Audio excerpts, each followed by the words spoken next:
नमस्कार। आज हम श्री कृष्ण की जननी माता देवकी के विषय में बात करेंगे।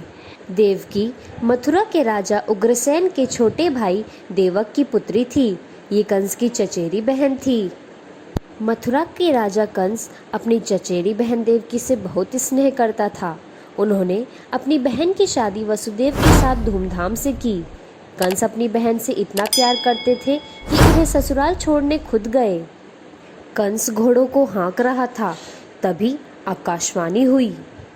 अरे ओ मूढ़ कंस, तू जिस बहन के रथ को इतनी प्रीति से हाँक रहा है, इसी का अष्टम गर्भ तुझे मारेगा।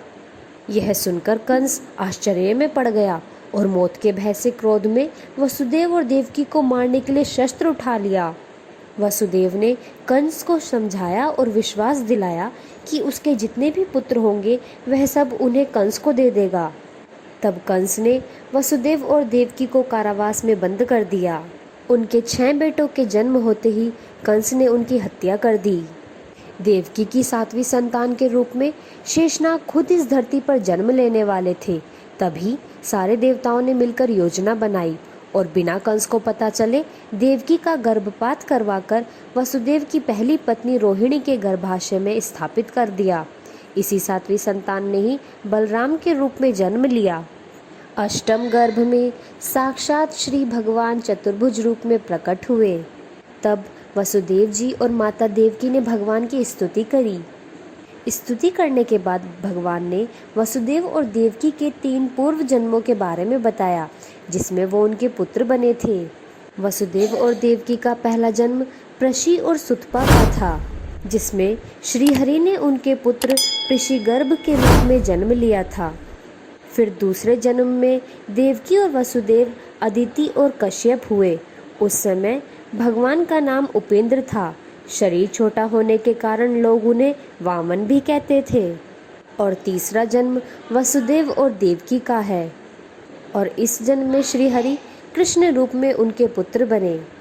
श्रीहरि ने कहा, मैंने तुम्हें अपना यह रूप इसलिए दिखला दिया है कि तुम मेरे पूर्व अवतारों का स्मरण हो जाए।